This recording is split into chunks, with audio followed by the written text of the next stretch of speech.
Let the sun shine. Let the sun shine. Let the sun shine. Let the sun shine. Hey, how are you guys doing today? Hey, how you doing? Great. So we have a great show today. I'm excited. I have the one and only Marvin Miller in the house. I have the one and only Leslie Reinhardt in the house, and the one and only Sarah Ingram. Welcome to the show. Thank you for having us. You are welcome. Well, you know what? This Lunch and Learn is all about the interior designers, and you guys being one of the premier interior designers of New York City. I couldn't think of anybody else to have on this show. All the great work that you guys do. So, just kudos to you guys for everything that you do. And then also, not just the work that you do, but the social impact that you also are making with your brand, and how you have started working with Kara on Theory of Place Design, which we'll talk about a little later into the show. So first, we want to talk to Mr. Marvin and Miss Leslie about interior design and what got them all excited and what got them involved in it. So how did you two guys meet, and what attracted you to each other? Oh my gosh. We met in the Stone Ages. I was really just out of high school, had just moved to Washington, D.C., and we met through, I think, my cousin or something, Mark, and we just became friends, and we have been like family ever since. And then one of the things that I think really helped to bind the connection between us is our love of interiors. Okay. Marvin? Yeah, it was simpatico. We used to, we would talk about things we wanted to do, and we both realized as young kids, we kind of did the same thing. We would push furniture around the house and change stuff. Our rooms were really important to us. The environment was just, we were extra sensitive to the environment that maybe other kids around us were not. They would all be like, what's the big deal? And we had specific things we wanted to do and where things should be. And so that we kind of bonded over that. Yeah, it was kind of funny, like in my household, because like my parents would come home from work and I would have rearranged all the furniture in the living room. And they used to get so it was like, they always thought it was better. So that was a good thing. Right. No, I love that. So when did y'all form? Y'all been working together for what? The last 16 years? Yes. Yeah. We just had our sweet 16, April 4th. So we just turned 16 together. All right. And we started when we were like 10, so it makes sense. Okay. And we worked together previously at a design build firm in New York where Leslie was already there. She was vice president. I came to work with her, and then she's been there for years, and I worked with her for 7 years before we decided, hey, we can do this. Let's start our own business. So Okay. I mean, with you guys, interior design can take on many different forms. How do you define your style aesthetic? I would say that our experience, because we worked when we were with the firm that we both came from, we worked with a lot of other interior designers, meaning like icons in the interior design industry, from Mario Boada, Charlotte Moss, really quote unquote important designers in our time. And we learned a lot from them in terms of like the design process and just an understanding of like classic, quote unquote, classic design. So that helped to inform us in terms of why a lot of the work that we do has kind of I think, a more classic bend to it, if you will, because we definitely tend to steer away from anything that we might perceive as being trendy, because what we recognize is it doesn't have the longevity of more classic elements. So I think that it's hard to say that we have a style, because I don't think that we do. I think that we're really informed by our client. And Okay. more of what we do has to do with helping the client to refine and identify what their style is in a classic context, if you will. Okay, sounds good. I'm gonna let you start, Marvin, but I think one of you guys' phone might be up, so turn your volume down on your phone just in case. Everybody, we have the one and only Leslie Reinhardt, Marvin Miller, and Kara Ingram of Reinhardt Miller Interiors.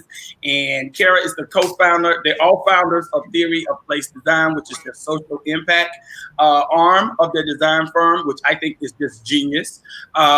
It's funny because I was just thinking, I was like, you know, I think we bid it on a project, but we never actually worked together. So it's always interesting to always think about, you know, all the designers that are out there. And I've always wanted to work with you guys, but I know we came close to doing one project here, but I'm not going to say the name because I don't think I can. Marvin, what do you think is your design? When you capture that, when you think of design, what do you think your aesthetic is? Go, Leslie.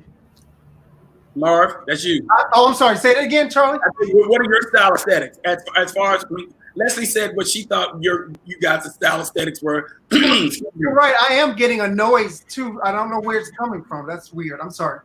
Don't worry about it. No, so we take a lot into consideration when we're doing design. Like classic, we love to mix things. We're big on mix. There's no one specific thing.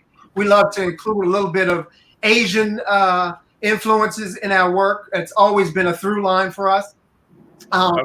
And we just pay attention to the client really well. We do almost it's a client intake basically, where we really look at the client, who they are, how they live, how they want to live, and we make assessments like that that really help to inform, you know, our design for them. So we take a lot into consideration. We do let people use their existing furnishings if they think that's really important to them, and then we branch out. We try to buy new things for them and create heirlooms basically. And when I say heirlooms, they don't have to have some provenance. They don't have to be antiques or special, but they have to be what you consider an heirloom, something that you feel special about and that you want to pass on to your kids maybe, or it makes you feel good to have it in your space. So we definitely want that to be included because that shows who the client, who the people are that inhabit the space, you know. And I'm glad you touched upon that because there's one thing that you said, which is what you guys use in your mix, and you use a lot of Asian influence in some of the stuff that you do. Do you make suggestions based off of that, or do you always your clients let them kind of guide you, and then you guide them back? How does that all come together? How do you collaborate with your client? Well, I think that one of the things, as Marvin mentioned, that we do is we take the time in the very beginning to really, for lack of a better way of putting it, profile them and understand what's important to them and what makes them feel good. And a lot of times people, because of what they've been exposed to, may think that they have a certain style aesthetic. Like we've had many clients who live in brownstones or older homes. And the homes come with its own aura, if you will, because they're Victorian. They definitely have a lot of ornate details, but that might not always be who the client is, right? So then the challenge becomes, how do you layer on that background and still respect the architecture while bringing in the client's personality and light and help them to feel comfortable in that? So I think that it's for us is a very organic process because we're not, we don't necessarily abide by hard and fast rules. We kind of respond to the environment and the client and the end goal of how they want to live. Because some people want to entertain a lot, so we take that into consideration. Some people are hermits and they're just going to sit there and read their books, so we'll take that into consideration. But we always design specifically for how the client lives and wants to live. And make no mistake, I have an opinion. Yeah, he does. and the client usually knows it, but I don't force anything on them. We just help them see what our aspect is that we're trying to get across. Well, the fact that we love Asian artifacts and furnishings and what have you. I mean, that doesn't mean we're going to go in and create, some Asian temple unless you want that. Yeah, but, because that may not be suitable for them. But I'm just saying. What it also allows us to do is a lot of the Asian pieces that we will. We have a tendency to talk over each other. Sorry about that. A lot of the Asian pieces that we might suggest are a way of giving a nod to a more traditional / antique feeling without it having to be a pedigreed antique necessarily, right? Right. And it also is a way of taking something that has an antique or traditional feeling and using it in a functional way. So we'll make a bar out of an Asian cabinet. My TV is sitting on top of an Asian cabinet. I mean, and there's also a way of getting color into a space where you may not necessarily have a defined or strong color palette. Because people are afraid of color. It can go either way. Some people are color explosion, and then some people are like, no, I want everything to be beige. As I look at all of our spaces, we're all beige. But anyway, that's neither here nor there. But right. So what do you think is one of the number one items or design that every person should have in their home when you're thinking about their home? Okay, so because I have a big mouth. I know you do. Well, I think that for me, there are two things, and I think Marvin would agree to at least one of them. We are lovers of books. Like, we absolutely love books. We love books because we think books are sculptural, they're tangible. They just bring such, I don't know, what is the word I'm looking for? They bring character. Pardon? Character. Thank you. They bring character. So we will always try to establish some sort of a library, even if it's just a corner, right? And I think another thing is we love biophilia. So you're going to see plant life. You're going to see things that again bring the outdoors in wherever possible, especially if you're challenged by living in the city where it's mostly concrete and brick and you're not getting a lot of that. We think it's important that when you come into your home, you have some sense of outdoors, without being overwhelmed by it. Okay. But also another thing too, which Leslie's big on, and we determine with our client whether or not it's suitable for them or not. But we love altar spaces, right? Or spaces of reverence in the house. Something that's a nod to history, to a family, things like that, where you can glance at it and remember, where you come from, that kind of thing. Things that speak to you, and that we find a lot of people like that, and everybody takes it in doses in certain ways, and it's not religious at all. It's just a space of reverence, kind of, and a reflection. Right. How are you guys navigating the space right now with your clients around COVID and everything that's going on with that? Clients that people that you have right now that you're working with. How are they managing that process? How are you managing that process? It's been hard actually, because a lot of our work and most of it in New York City, we're still not allowed to go into the buildings. So everything we're doing, all of our meetings are Zoom meetings. We're keeping up in terms of where we are. We're taking the pulse of where we are and what we can do when we open back up. So, everybody's kind of in a holding pattern. Right. But we're all basically talking to everybody, and they understand. They're anxious, trust me. But the other part of that is it's also helping it's forcing us to revisit some of the choices that we were making in terms of, okay, maybe we need to use that space as a home office, which a lot of people, ourselves included, are now doing. And so between the home office and then creating other spaces within the home that might be considered sanitizing spaces, there's a lot of rethinking about how people live and will need to live perhaps going forward. Mhm. So, and we're trying to figure out how to do that without compromising aesthetics. You know, this goes for commercial clients as well as residential clients. I mean, commercial clients, anybody in a restaurant obviously knows what the challenges are about getting their businesses open without having some sort of protection plan in place. And so what we're thinking about, and what I'm going to just put out here for your audience to hear, is that we're actually offering our services on a consulting basis to help you to figure out how you might make those adjustments to your space without having to sacrifice aesthetics. Right. There Right. are ways that you can still do that, accomplish what you need to accomplish, that it's a long-term solution as opposed to, and believe me, I understand the shower curtain. It made perfect sense. It was a really, I mean, you know, it was a really good band-aid for what people are trying to do. But Right. as a long-term solution, I don't think that's the one. That's just my opinion. Okay. No, it's great. And I think I love it that you guys are offering up your services on a consulting basis, because right now in New York, the space is so limited as is. I do imagine that people are going to want to upgrade if they don't move out, but they're going to want you to design.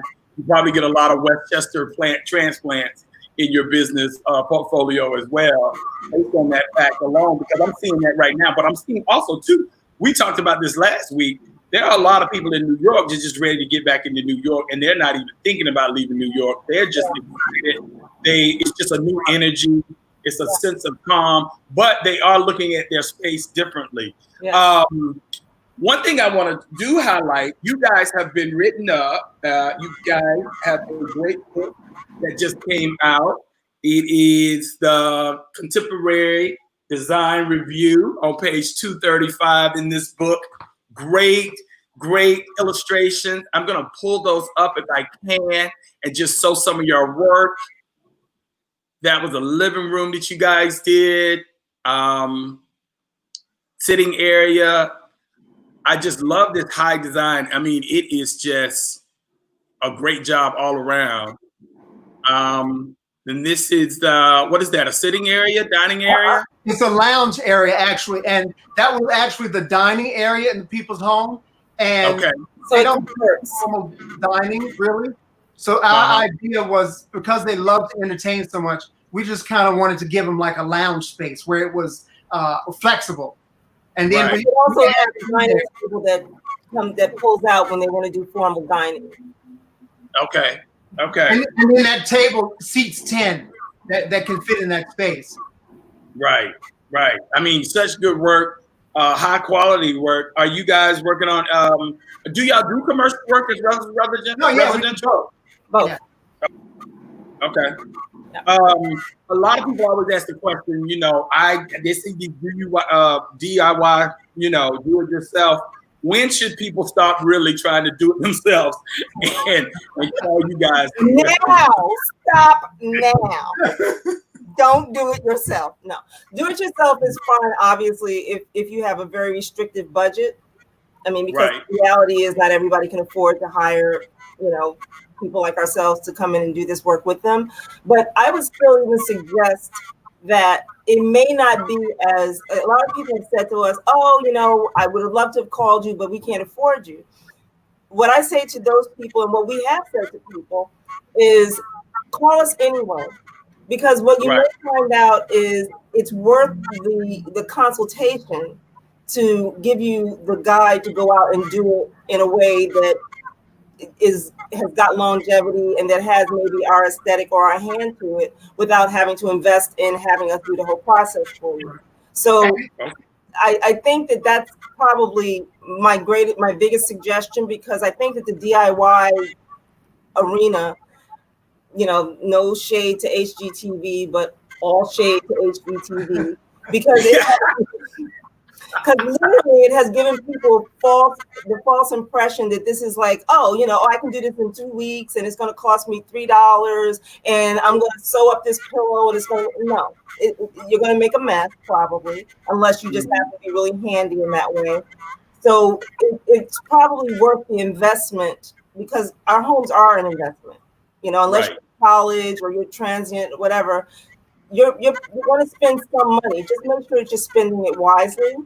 I had somebody call 3 years ago, and this person had seen our work somewhere, and they were like, "We really want to work with you. We really want you to do this." And I asked, I said, "Well, what is your budget?" After she told me what the scope of work was, and I told her, just honestly, I said, "You can't afford us." I said, "The money that you would spend on our fees, you should be reinvesting in your space.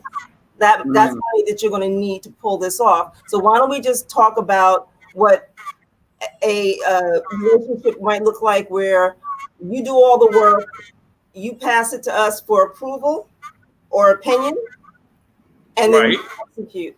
And that worked out for her, because she was able to then have someone that she could bounce ideas off of without having to spend all of her money that she really needed to put into her home.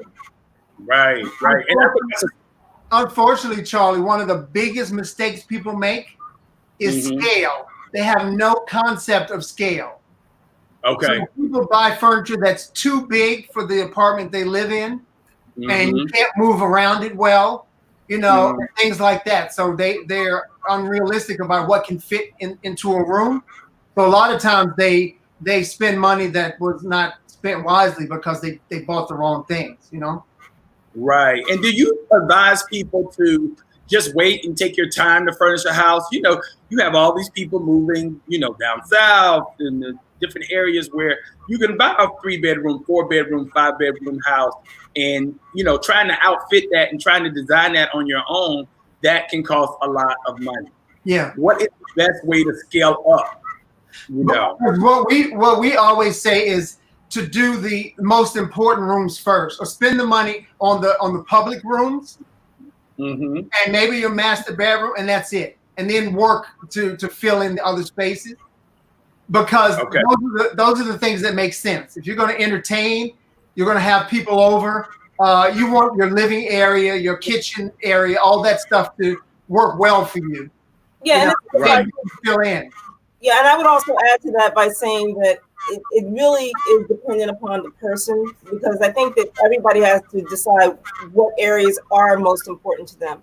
Because I would say, like, for someone who's maybe leaving New York and moving to Miami or Atlanta or someplace where it's a warmer climate, they might be really excited about the outdoors, right? So that might be their most important space for that period of time. And then come inside your house and talk about where you really spend time, right? So to me, I'm going to need my bedroom to be feeling good, and then I'm going to need and now that I'm working in my apartment, I had to convert, my den to an office, but it's like, okay, but at least it still feels like home for me. It still feels, I don't feel like I just dropped the desk in and now I'm, move my office into my house. But the point is, I've established what I need to feel as I move through my space, and that's what's informed what spaces need to be addressed first as a priority. Okay. That sounds all good. I know you guys. Hey, Kara, how are you down there? I'm good. We got to get you into this game here. So I know you guys give back. Y'all are mentors in your field. Y'all been in the field for a long time. We know some of the same people in the field. But you guys created, a brainchild project, I would call, and now it's called Theory of Place Design. How did this all come about, and what's the rationale behind Theory of Place of Design? Is that one for me? Yep. That's for you. Okay. So, it came about probably a few 4 or 5 years ago. And so I've known Leslie and Marvin for a very long time. Not the Stone Age, but almost as long. And so we started meeting and talking about kind of the changes that were going on and what did we see happening next. And that's kind of how we got to the idea of doing something with social impact. And so Leslie and Marvin, as Reinhardt Miller, have always given back as part of their process. They've always taken on a project every year. And I think that one of the pivotal points for the three of us, they were working on a project and we had been meeting regularly. And so they asked me, to help out on this project. I had the time and the ability to do so. And it was a person that had gone through a great trauma in their life, and it was reflected in their home. Okay. And Leslie and Marvin went in and, gratis completely redid their lives. And it was so amazing, and the impact on the family, on the couple, and how they moved forward. I think in that moment, we realized that we were onto something that could really be something. Okay. And so we started spending time, okay, so what does that look like? And so we started working, looking at people who had been displaced from their homes based on the housing crisis and what was going on. And that led us really to focusing on homeless youth, right? So, who were the most vulnerable in the community, and how might we use design to change their lives? So we started looking at and researching homeless youth, young people that were identifying as LGBTQIA, and young people aging out of the foster care system, all of whom, at this time are living on the streets, and those numbers are growing regularly. Wow. And so we said, what could we do? How do we use design, to create something? And so that got us in the mindset of, looking at how people live in shelters, how young people live, surfing on couches. What would that mean? What would it mean to create a facility for them? How could we change how people are experiencing their lives in shelters? And what does design have to offer this part of the community? Right. So that's the impetus of Theory of Design. And that's the process that we're in now. And are you guys partnering with any particular organization to come in and to talk with them and work with them in order for these youth? We have begun relationships in New York and in Baltimore. Here in New York, we are working with people in the Department of Education and who deal with young people that are experiencing homelessness. That number is very large here in the city. So we're looking at which boroughs need the most help. In Baltimore, we've been working with one of our platform partners, which is the Living Well Center, and as well as Youth Empowered, which is a drop-in center for homeless youth in the city of Baltimore. And there's another organization that we're in contact with in Los Angeles, which is Los Angeles Room and Board, which provides housing for homeless youth that are registered in community college, right? And so we've tried to create relationships around this process so that the people that have the real ecosystems around the children can provide the supports, and we can do the designs of the facilities. Okay. I remember you guys did that event a couple of years ago back at CHA.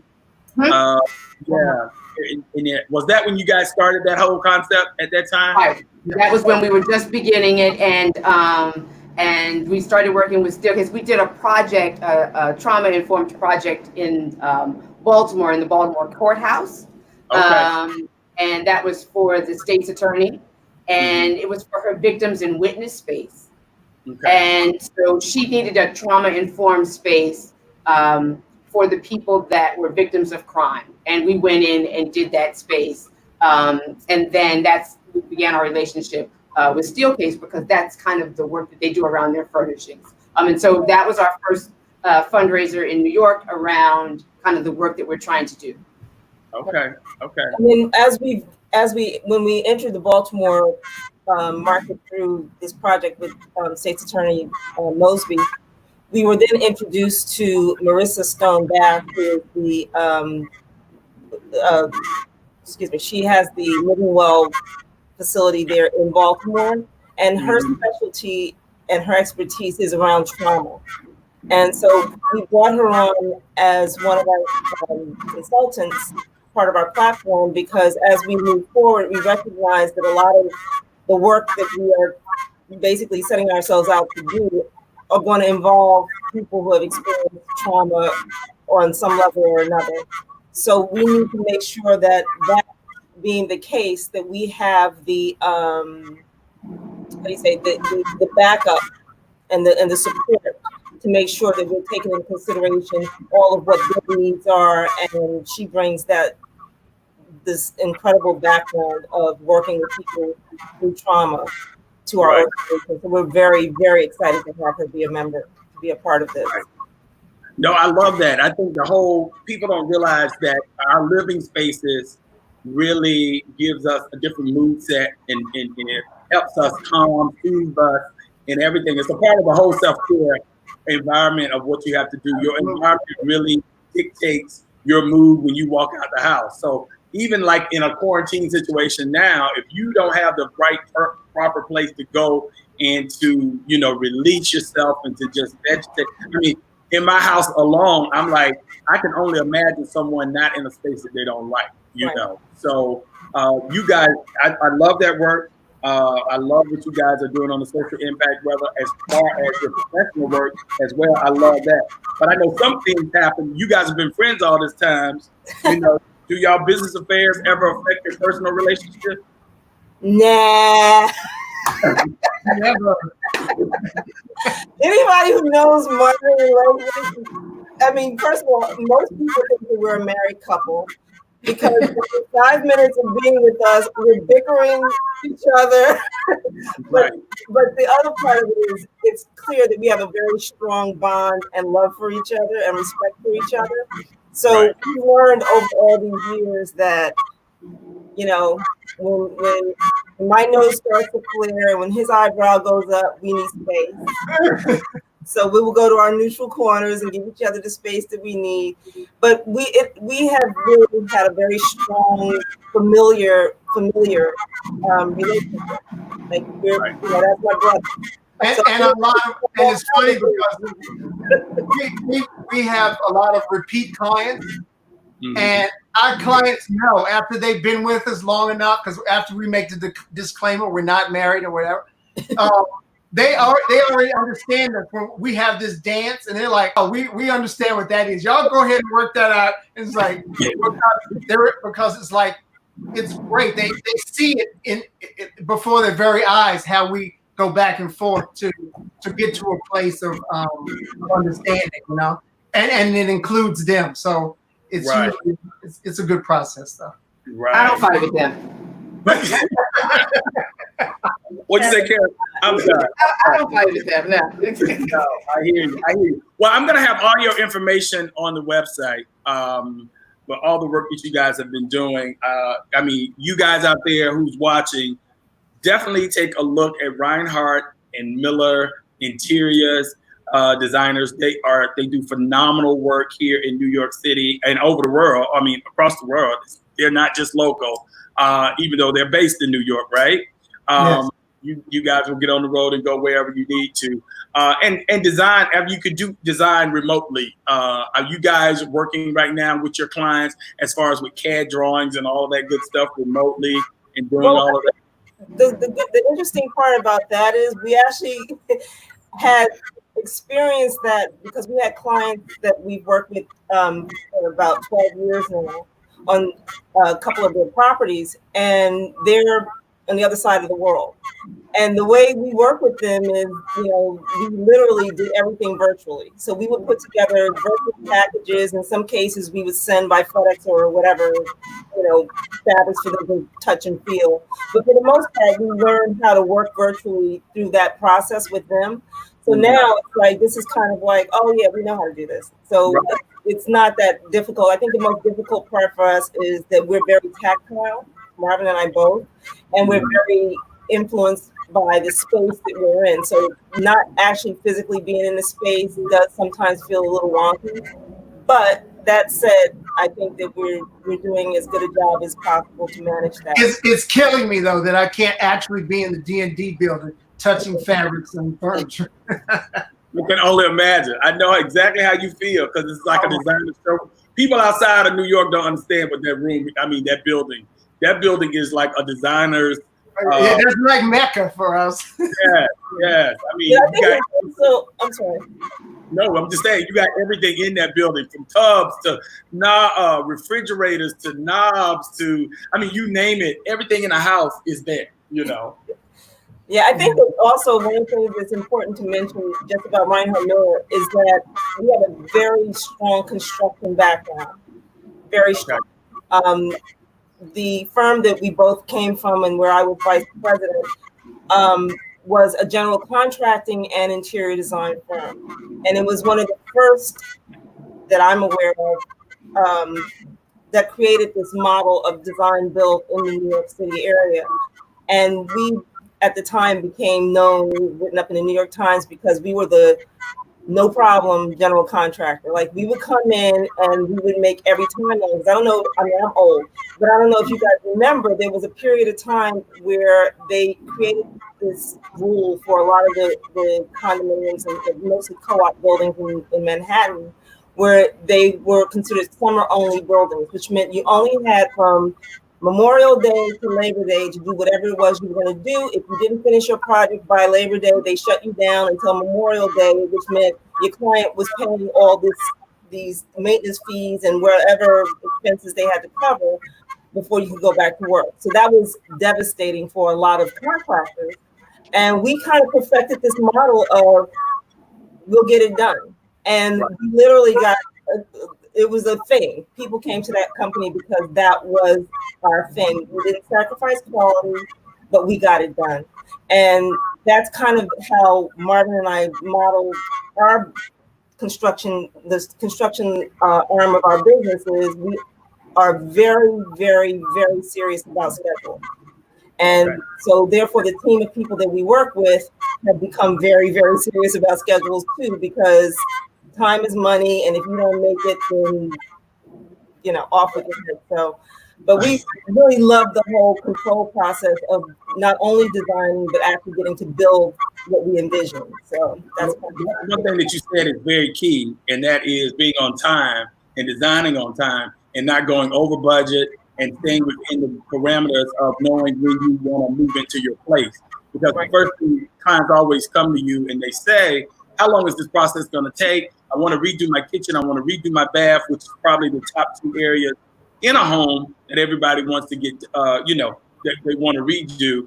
And then they need to know that I can move in within those next 30 or 60 days or whatever the case may be. Yep. So being time and being efficient is very important. Marvin, what is the last thing you want to leave everybody with as far as one of the things that you want people to know about you guys?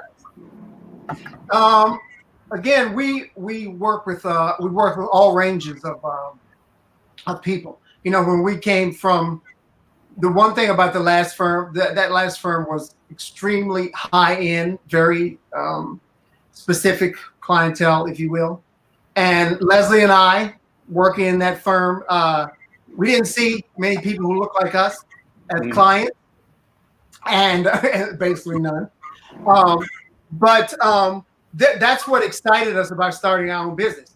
We wanted to be able to take this to people we know, and as we know, there's lots of people in our community have money. It's all kinds of ranges, and we can work with people in all kinds of budgets. Right. But we wanted to be able to bring all the things that we have learned, all the classicism, all the details, the integrity in a project. We wanted to bring it to them because a lot of times we weren't seeing that, right. And we wanted people to know. Still, a lot of people don't know what it is we do and how we do it, and the level at which we operate, because we are from soup to nuts. Right. Literally, a lot of our clients hire us as designers and as construction people. So we're owners reps. We control the entire process. Mm-hmm. And that's when they get the best product, because we are the beat in all in terms of the answers that the clients need or decision making. Right. And we're able to take that to our contractors and everybody and lay out a plan that's directed by us. So we don't have to be worried about other people, architects, everybody else. No, everybody comes through us. Then we lay out the plan with the client, and that's I was going to say on the owner's rep side of things, where that has proven to be a really great thing for a lot of people is there, and the bigger projects, there tends to be a lot of entities who have to be involved, from architects to engineers to the subcontractors, et cetera, et cetera. And if there's no, it's like putting on a movie. If you don't have a good director, producer, people who are actually watching your money, Right. change orders cost money. So Right. you come in and say, oh, you know, I really like the way it looks, but can we move the wall to the right 5 inches? The contractor's going to say, sure. And Right. you can move the wall, and then you're going to get that surprise change order. And Right. that's how budgets run off the rails, right? So we're there to kind of like keep that from happening. So a lot of people, you know, think, oh, that's just an extra expense, but it's probably the best money you're going to spend in terms of managing your budget. If you have Right. a good owner's rep who understands the process and has good relationships with all those other entities, then it's the best, honestly. Right. I even if you don't hire us to be your owner's rep, hire a good owner's rep if you can, if you have Right. a good project. And I think that's key in anything that you do. You need an orchestra leader who's Right. going to lead and know exactly the tunes and how everybody needs to beat to the right drum and to the right rhythm. Right. That being said, I want to thank you guys for coming in, sharing all your gifts and talents with us. Doing amazing work. Thanks for all the stuff that you're doing on the social impact side, Kara. That work is just as important of doing anything that somebody is looking for. So design is life, as everybody says. So until next time, I hope we guys see each other and run into each other on the next project out there. Absolutely. Y'all take care. All right? Thank Thank you you. so much. All right. Let the sun shine. Let the sun shine. Let the sun shine. Let the sun shine. Let the sun shine.